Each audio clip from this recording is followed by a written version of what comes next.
television, of course, the best programme for this game is Casualty. Why pay some cowboy when I can repair the chimney myself? It's not just war films, however. There are plenty of other types of films which are equally good for this pastime. Horror films, for example. Horror films are full of it. On being told that the ground that they are about to dig up is sacred, the hard-headed property developer says... A few old peasant superstitions can't get in the way of progress. The bulldozers move in tomorrow. Dead. It's a horror film. Dead in an interesting way. Yes, this bloke is due to be torn to pieces by zombies in about 5 minutes.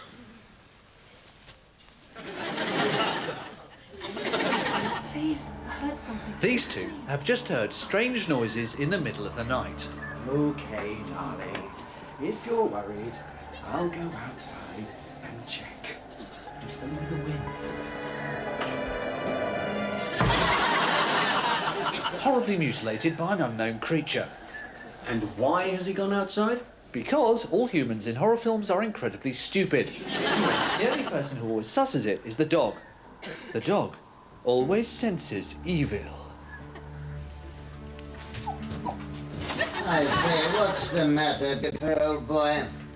Oh, just out.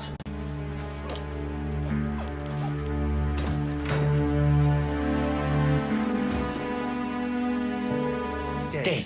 Dead dog. Dog dead. Woof, woof, woof, woof, woof.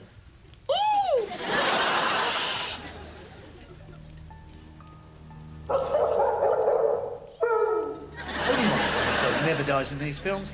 The Hound of Hell. Fortunately, not a common breed.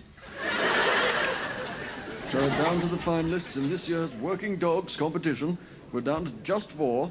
Montmorency Pride, a wonderful Hungarian Poolie.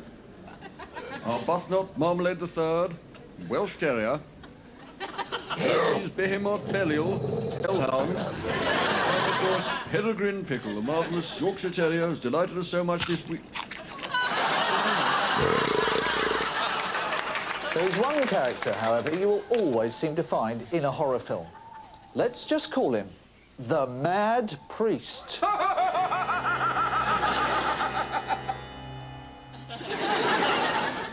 The job of the Mad Priest in a horror film is that every few minutes he...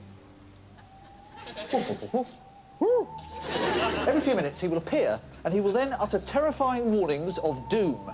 Do not enter. Ignore the warnings at your peril. Like that. Now, if they want to make the warnings even madder and even spookier, they will have him make them in Latin. What is that inscription there over the gateway? Dominus ad est in partis nomen, horribilis terroram nunquam filius. And what does it mean? Please keep to the path. No flash talk. The Mad Priest is unlike any real-life priest you're ever likely to meet. You can tell he's mad because he never says things like, "The christening will be at 3 o'clock on Sunday." or, "The next hymn is number 44 in your hymn books." no.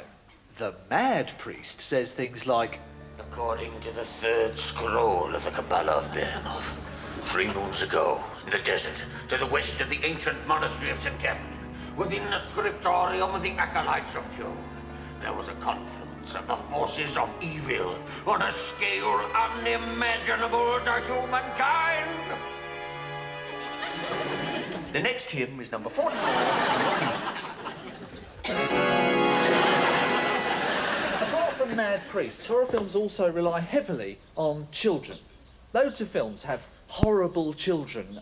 The Omen, Carrie, Village of the Damned, The Shining. Home Alone 2?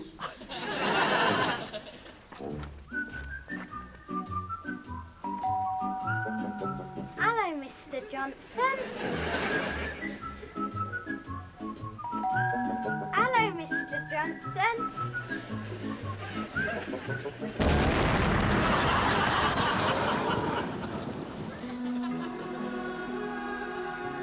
Mummy, why are your hands so soft? Well, darling, that's because of my washing up liquid.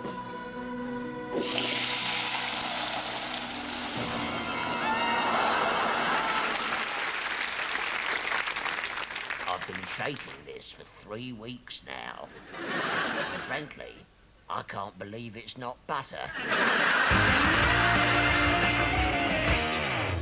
did you get on yesterday? Oh, awful. Absolutely awful. I fell off. I was knocked unconscious. Did nobody come and pick you up? No, I was wearing green at the time. They lost me in the grass. Oh, I nearly had a winner. Coming to the line. I was a neck ahead and I knew that there would be a photo. Oh, what did you do? I stuck St. Keys and lost by a length. Oh, well, you should lose a few pounds. You must be nearly 2 stone. That is a wicked lie. I eat special care for breakfast. Just the one. Oh, well, you're not as fast as you were last Saturday. You were terrible. I never was. I was on the stand side moving to the near side with Pullman's Pickle on the far side, gaining ground. I was going through the inside from Plowman's Pickle with Mother's Roaring on the stand side, and I was trying to go through on the near side rail. Going to the last I was neck and neck with Pullman's Pickle from Mr. Whitworth as we approached the last fence, and I jumped into the horse, didn't, and I went over and he went through and we went again on the far side. It was Mother's Roaring from Tyler's Roaring and Plowman's Pickle, and I was going to go through on the near side when all of a sudden a wasp stung me fetlocks and I fell off and the horse jumped up in completely the wrong direction, and after the race the stewards gave my horse a dope test and he hadn't smoked any, so that was all right. Would you like another Rudy? I'll get him in. Oh, I'll get him in. No, I'll get him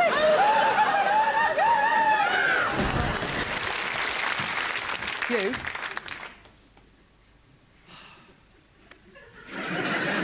Yes?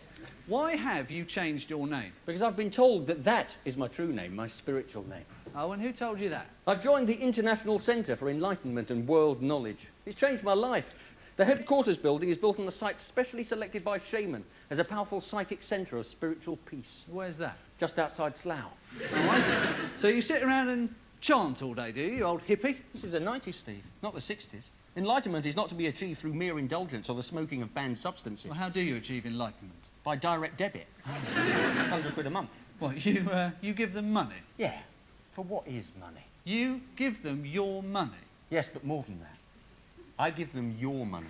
I cannot believe you're so gullible. You are so gullible. Last summer, right, that hypnotism. Well, it worked, didn't it? You know I have a fear of flying. Well, I went to a hypnotist just before I went on holiday, and after that I wasn't afraid of the flight at all. Yeah, and why? I gave him my ticket. He swapped holidays. He said it was the best way. He flew to Lanzarote. I went to a static caravan park outside Staves. I can't believe it. You will disbelieve anything, you will, won't you? Stonehenge. Oh, built by aliens. Corn circles. Made by UFOs. Well, they were. What? Intelligent aliens come light years across the galaxy to use a field in Hampshire as a giant spirograph. Well, how did they get there? Answer me that. I don't know. Some boozed-up farmer showing you the turning circle of his Nissan Micra. And you're always banging on about astrology. Well, astrology works, Steve. The notion that, firstly, a few balls of gas billions of light years across the universe exert a direct effect on our lives here on this one little planet, and that, secondly, the best person to interpret those effects is Russell Grant. Well, you would say that. You're a Virgo. I can't believe how gullible you are sometimes. You bought that book, How to Make Money on the Lottery, $14.99, and have you made any money? No, the bloke who wrote it has, though. So what do you get up to, then, at this International Centre for Enlightenment and World Knowledge? Well, we chant, meditate, reflect upon the spiritual. Sounds really boring. Why did you join? Free love was mentioned. Ah, you are an old hippie. Music was good, though.